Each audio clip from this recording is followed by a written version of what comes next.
எந்த ஒரு பிடிப்புமே இல்லாமல் இங்கே வந்து நம்ம சாட்ட ப்ரோ கொஞ்ச நாளாக ரொம்ப சேட்ட ப்ரோ அதனால் வெளிப்படையாக சொல்லணும். ஏன்னா தனிப்பட்ட முறையில் நானும் அவருமே சேர்ந்து அவருடைய சேனல்லே உட்காந்து திமுகவை அடி நடிச்சிருக்கிறோம்.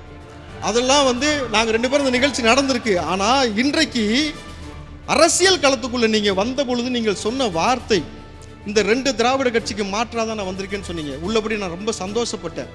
அன்று ஒரு நாள் நான் சொன்ன காணொலி இருக்கும், அண்ணன் சீமான் சட்டமன்றத்துக்கு போகணுன்னு சொன்னாலும் நான் புரியுதுங்களா. ஏன்னா அண்ணன் சீமான் சொன்னார் இந்த திராவிட கட்சிக்கு மாற்றாக நான் வந்திருக்கிறேன் சொல்லிட்டு திடீர்னு பார்த்தா அங்கே போய் ஐயா எடப்பாடி வீட்லையும் அங்கே சசிகலா அம்மா வீட்டில் உட்காந்துருக்காரு. எதுங்க அங்கே போய் குத்த வச்சு உட்காந்துருக்கீங்க?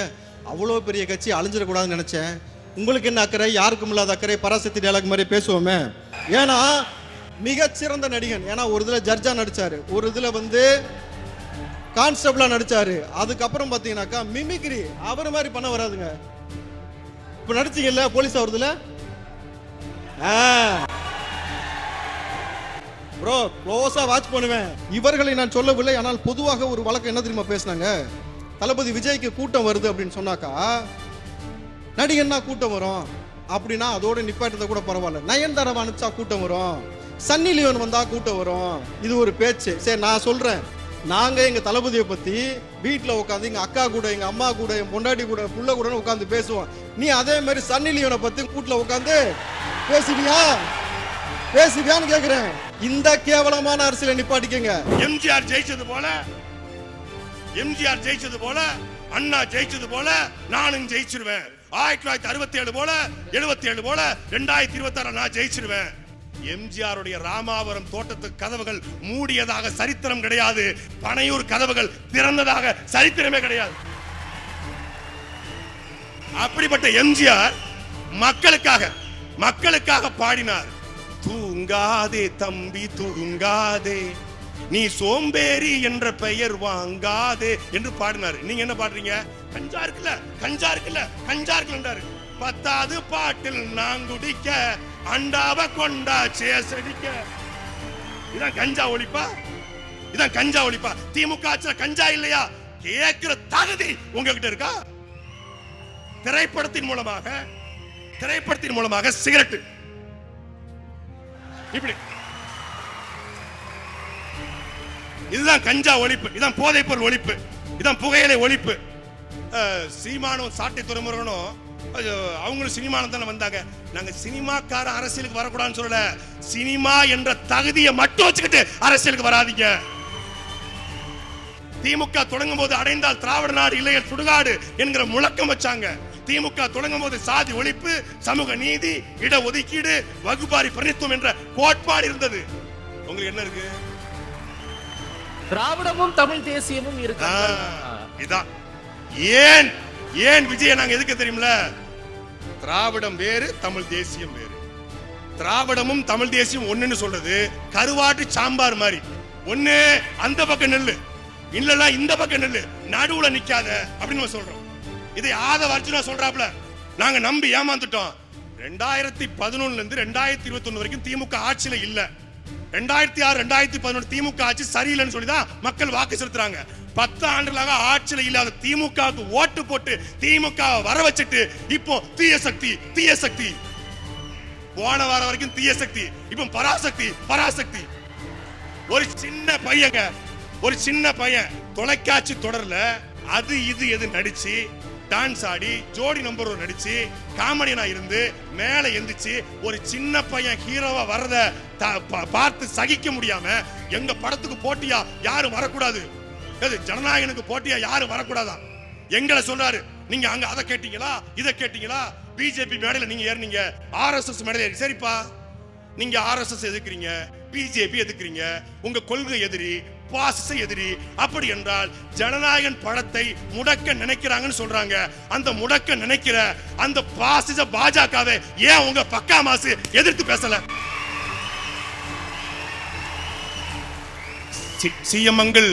சிஎம் சார், உங்களுக்கு என் மேல ஏதாவது வருத்தம் இருந்தா என்னைய பழி வாங்குங்க, என் ஆளுகளை விட்டுருங்க. கரூர் விவகாரத்திற்கு, கரூர் பிரச்சனைக்கு இந்த மாதிரி வீடியோ போட்ட பக்கா மாசு இப்போ பிஎம் சார் என்ன பழி வாங்கணும்னா என்னைய பழி வாங்குங்க, ஜனநாயகனை விட்டுருங்க அப்படின்னு வீடியோ போட வேண்டியதானே? ஒரு வாரமா நான் பேசுறேன், சீமான் பேசுறாரு, ஜோதிமணி பேசுறாங்க, காங்கிரஸ்காரங்க பேசுறாங்க. ஏன் தமிழ்நாடு முதலமைச்சர் ஐயா ஸ்டாலினே பேசிட்டாரு. நேத்து ஐயா ஸ்டாலின் போடுறாரு. எப்படி பாஜகவுக்கு இடி ஐடி இருக்கிறதோ அதே போல இந்த சிபிஎஸ்இ என்கிற தணிக்கை துறையும் பாஜக கட்டுப்பாட்டு இருக்குன்னு விஜய்க்கு ஆதரவாக தமிழ்நாடு முதலமைச்சர் ட்வீட் போடுறாரு. விஜய் பனையூர்ல உட்காந்து சோத்தை பார்த்துட்டு உட்காந்துருக்காப்ல. ஏன்னா 4 மணி நேரம் சோத்தையே பார்த்துட்டு பாப்லையா. 4 மணி நேரம் சோத்தை பார்க்க 4 நாள் ஆச்சுங்க. 500 கோடி படம், 500 கோடி ரூபாய் படத்தை, ஒரு படத்தையே சொன்ன தேதியில வெளியிட முடியாத உங்களால் இந்த நாட்டை எப்படி மாற்ற முடியும்? இதுல நான் குறி வைக்க மாட்டேன். குறி வச்சால் நான் பின்வாங்க மாட்டேன். நான் திரும்பி வர ஐடியாவே கிடையாது. எங்க திரும்பி வர ஐடியா இல்ல, திரும்பவே இல்லை.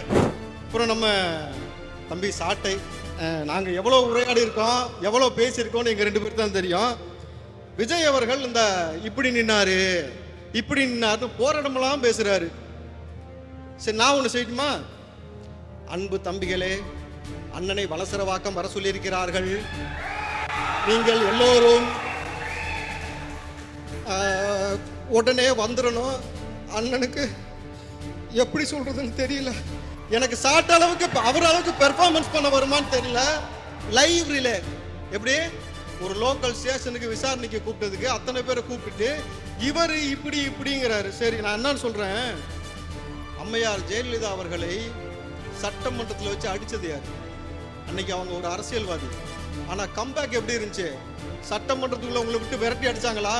தளபதி விஜய் அவர்கள் கை கட்டினதுக்கே எப்படி பேசுறீங்களா? இன்னைக்கு தொடு பார்ப்போம். ஏன்னாக்கா ஒரு அரசியல் களத்துக்குள்ள ஒருத்தர் வராருன்னு சொன்னாலே எந்த அடிப்படையில் நீங்க அவர் எதிர்க்கிறீங்க சொல்லுங்க பார்ப்போம். ரஜினி அவர்கள் அரசியலுக்கு வரேன்னு சொன்னாரு, அவ்வளவுதான், போட்டு முடிச்சு விட்டாரு. கொஞ்சம் நஞ்சம் பேச்சு கிடையாது. அவர் ஒரு கன்னடரு, அவர் ஒரு அவரை பத்தி பேசினாலும் பரவாயில்ல. எதுக்கு சம்பந்தம் இல்லாம அவர் மகள் ஐஸ்வர்யா பத்தி பேசுனீங்க, தனுஷை பத்தி பேசுனீங்க.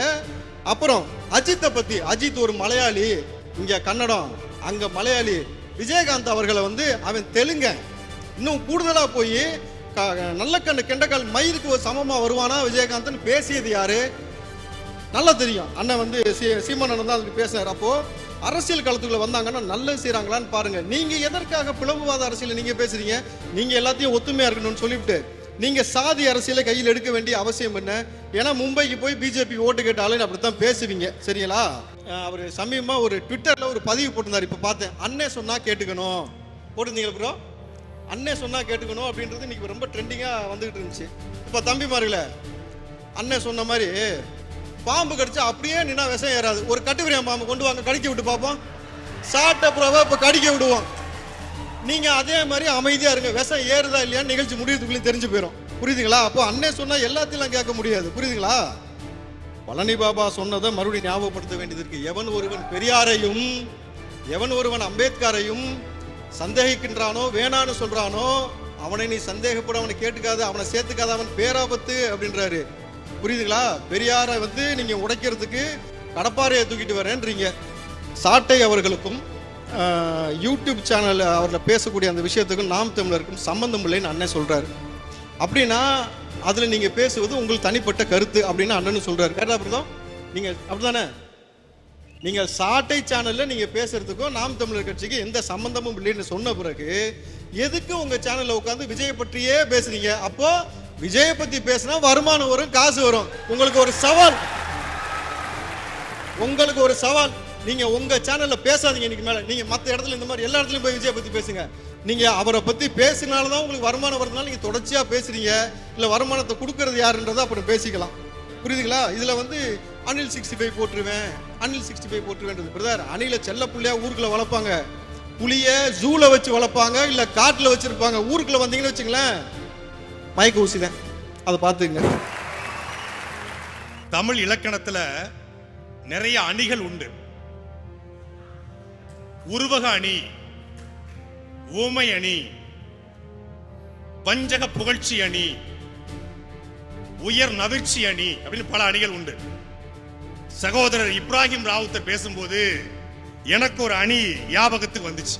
சிலப்பதிகாரத்துல ஒரு பாடல், போரளந்தெடுத்த ஆரையில் நெடுங்குடி வாரல் என்பது போல மரித்து கைகாட்ட அப்படிங்கிறது ஒரு கவிதை. என்ன விளக்கம் அப்படின்னா, கோவலனும் கண்ணகியும் மதுரைக்குள்ள போறாங்க. அப்படி போகும் பொழுது மதுரையில தோரண வாயில கட்டப்பட்டிருந்த கொடிகள் காற்றில் அசையுது.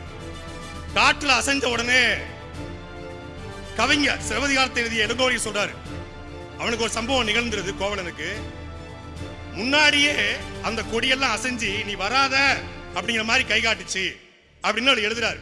எங்கேயோ நடக்கிற சம்பவத்தை தனக்கு சாதகமாக பயன்படுத்திக் கொள்ளும் பெயரு தற்குறிப்பேற்ற அணி. தமிழ் இலக்கணம் தற்குறி பேற்ற அணி. வேணா விக்கிபீடியா கூகுள்ல தேடி பாருங்க. அதாவது தன்னால் நடக்கக்கூடிய ஒரு சம்பவத்தை அடுத்தவன் மேல பழிய போடுறதுக்கு பேர் என்னது? தற்குறி பேற்ற அணி. தான் தாமதமாக வந்துவிட்டு 12 மணிக்கு வருவதாக சொல்லிவிட்டு 12 மணிக்கு வருவதாக சொல்லிவிட்டு 7:30 மணிக்கு வந்ததுனால தாமதத்தினால தண்ணீர் இல்லாம கழிவறை இல்லாம கால் கிடக்க நின்று 41 பேர் செத்தத அரசாங்கத்தின் மீது பழியை போடுவது தற்குறி பெற்ற அணி. தான் காலதாமதமாக படத்தை சென்சார் ஜூன் மாதம் முடிக்கப்பட்ட படத்தை பார்த்துக்கலாம், நம்மளை யார் என்ன பண்ணுவா, நம்ம பெரிய ரவுடி ஆச்சுல அப்படின்னு ஆதவர்த்தன் சொன்னார்ல, ஆட்சிக்கு வந்தவர் பார்த்துக்கலாம் யார் பெரிய ரவுடின்னு அப்படின்னு சொன்னார்ல, நம்மளே பெரிய ரவுடி, பெரிய பக்கா மாசு, பெரிய பிளாஸ்ட், நமக்கு தராது சென்சாரா அப்படின்னு தாமதமாக சென்சார் போயிட்டு சென்சார் மேல பழிய போறது பாருங்க. இதுக்கு பேர் தான் தற்குறி பெற்ற அணி.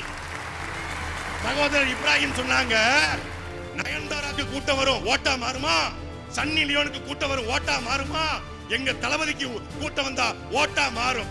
இப்படி கூட்டம் வந்தா ஓட்டா மாறும் அப்படின்னு நினைக்கிறதுக்கு பேர் தான், அதாவது கூட்டம் எல்லாம் ஓட்டாயிரும் அப்படின்னு நினைக்கிறதுக்கு பேர் தான் தற்குறி பெற்ற அணி. அவர் கேட்கிறாப்ல, ஈவேராவை திராவிட பிராமண கடப்பாறை கொண்டு உடைப்பன்னு சொல்றாரு. அன்னைக்கு பெரியார புகழ்ந்தாங்க, இன்னைக்கு பெரியார இகழ்ந்தாங்க. யாரு இவரு யாரு? இந்த யோக்கிய வர சொம்பெடுத்து உள்ள வைம்பாம்ல. எப்படி ஈவே ராமசாமி நாயக்கர் வந்து பெரியார மாறினாரு? அந்த போர்வை உங்களுக்கு ஏன் தேவைப்படுச்சு? சமூகத்துக்கு உழைச்சாரு ஆயிட்டாரு. சமூகத்துக்கு உழைச்சி பெரியார் ஆயிட்டாரு ஈவேரா. அம்பேத்கர் தான் இருக்காரு, சுவாமி விவேகானந்தர், இவங்கெல்லாம் எல்லாம் அவங்கெல்லாம் அவங்கவுங்களா இருக்கும்போது தட்சணாமூர்த்தி கருணாநிதியா மாறாரு, கருணாநிதி கலைஞரா மாறாரு, இங்கே வந்து ராமசாமி பெரியாரா மாறாரு. அப்போ உங்க ராமசாமி மட்டும் எப்படி பெரியார் ஆனாலும் போன மாசம் தான் கேட்டாப்ல. ராமசாமி எப்படி பெரியார் ஆனாலும் போன மாசம் கேட்டு இவரு கட்சி கரவேட்டினுடைய நிறத்தை மாத்திக்கிறதுக்காக ஆள் மாறலாம், நாங்கள் மாறல. ஆமா, நாங்கள் பெரியாரை கொண்டாடினோம், பெரியாரை புகழ்ந்தோம், பெரியாரை பெருமையாக பேசினோம், பெரியாரை படிக்கிறதுக்கு முன்னாடி பேசினோம், பெரியாரை மறு வாசிப்பு உட்படுத்தினோம். எப்பொருள் யார் யார் வாய் கேட்பினும் அப்பொருள் மெய்ப்பொருள் காண்பது அறிவு என்று எங்கள் பாட்டன் வள்ளுவன் சொன்னது போல பெரியாரை மறு வாசிப்புக்கு உட்படுத்தினோம். சகோதரர் கேள்விகளா கேட்டாங்க. வளசர வாக்கத்துக்கு சீமான் வந்து இந்த மாதிரி தம்பிகள் எல்லாம் வந்து வர சொன்னாங்க, அவதூறு பரப்பக்கூடாது. வளசர வாக்கத்துக்கு வாங்க என்று அண்ணன் சீமான் அவர்கள் எந்த இடத்திலும் சொல்லல. ஒரு பொய் வழக்குல அண்ணன் சீமான் அவர்களை முடக்க பார்த்தது இந்த ஆளும் அரசு. அது அந்த அடக்குமுறை எதிர்த்து, அந்த அநீதி எதிர்த்து தன்னெழுச்சியாக நாம் தமிழர் கட்சியுடைய தம்பிமார்கள் வந்தார்கள். எங்க அண்ணன் ஒன்னும் பயந்து நடுங்கி காவல்துறை கைது பண்ணிரும், காவல்துறை வந்து இது பண்ணிரும் அப்படின்னு பயந்து நடுங்கி துள்ள துடிக்க 41 பேர் செத்த போதும் கட்சிக்காரனை களத்துல விட்டுட்டு ஓடி போகல எங்க அண்ணன் உங்களை மாதிரி. அதுவும் வடிவேல் சொல்றாருல, போலீஸ் ட்ரெயினிங்ல கூட யாரும் ஓடலடா, எடுத்தே மாதிரி ஒரு ஓட்டம் பனையூர்ல தான் போய் நின்ன. கரூர்ல இருந்து பனையூருக்கு ஓடி போன நீங்களா வளசர வாக்கத்தை பத்தி பேசலாமா? சரி, நான் வெளிப்படையா கேக்குறேங்க, வெளிப்படையா கேக்குறேன். யோ, ஆமக்கறி சாப்பிடாதவன் பேசுவான். இந்த ஆமக்கறி, இந்த மான் ஊறுகா நான் கொள்கை ரீதியா வைக்கிறேன். நீ இன்னும் நீ ஆமக்கறி மான் ஊறுகா ஏகே போரு. ஆமக்கறி என்பது ஈழத்த சாதாரண உணவு, அதெல்லாம் ஒரு விமர்சனம் கொள்கை ரீதியா வைக்க.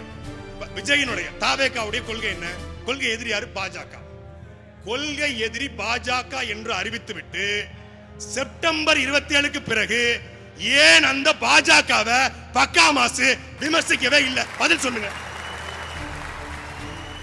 இப்பொழுது ஒரு பக்கம் சிபிஐ, ஒரு பக்கம் சென்சார், ரெண்டு பேரும் குடிமை வச்சு பிடிச்சிருக்காங்க. எனக்கு தெரிஞ்சு நம்ம எல்லாம் அறந்தாங்கிக்காரங்க அறந்தாங்கில பொங்கல், அண்ணன் போஸ் வெங்கட்டுக்கு அறந்தாங்கி வருவாரு, எங்க அண்ணன் பாலச்சந்திரன் கர்நாடகாவில் பொங்கல், அண்ணன் பரமசிவத்துக்கு திண்டுக்கல்ல பொங்கல், அண்ணன் ஸ்ரீராமுக்கு சென்னையில பொங்கல், நம்ம தமிழரசனுக்கு சென்னையில பொங்கல், எனக்கு திருச்சியில பொங்கல், பக்கா மாசுக்கு டெல்லியில பொங்கல். அது என்ன பொங்கல்? சாதா பொங்கல் இல்ல, சாதா பொங்கல் இல்ல, சிபிஐ பொங்கல். கைய கட்டி அடியும் உதையும் கலந்து வச்சா போக்கிரி பொங்கல் இல்ல, இது CBI Pongal. CBI Pongal surrender தான், சரண்டர் தான். இவங்க எல்லாம் நம்மளை கேள்வி கேட்கிறாங்க. நாம் தமிழர் கட்சிக்கு விடுகிற வாக்கை எந்த கொம்பாதி கொம்பனாலும் தடுக்க முடியாது. திருநெல்வேலி குறித்து சொன்னாங்க. திருநெல்வேலி ஒன்றும் தப்பு இல்ல, பிளாக்ல டிக்கெட் விற்கிறது தான் தப்பு. திருநெல்வேலி ஒன்றும் தப்பு இல்ல, மக்களுடைய வயிற்றுல அடிச்சு லாட்டரி சீட்டு வித்து அந்த காசுல வந்தவனை பொதுச்செயலாக வச்சிருப்பதா தப்பு. ஜனநாயகன் டிக்கெட்ட மதுரையில வெற்றி தியேட்டர்ல 180 ரூபாய் டிக்கெட்ட 1000 ரூபாய்க்கு வித்து ஏழைகளை வயிற்றுல அடிச்சு கட்சி நடத்துற கட்சி நாம் தமிழர் கட்சி அல்ல. என் அண்ணனுக்கு நான் உழைச்சு கொடுக்கிறேன். விஜயை பத்தி பேசினா எங்களுக்கு வருமானம் கிடையாது. விஜய் என்கிற அந்த அரசியல் அழுக்கை இந்த தேர்தலோடு ஒழித்து கட்ட சாட்டை சுழலும்.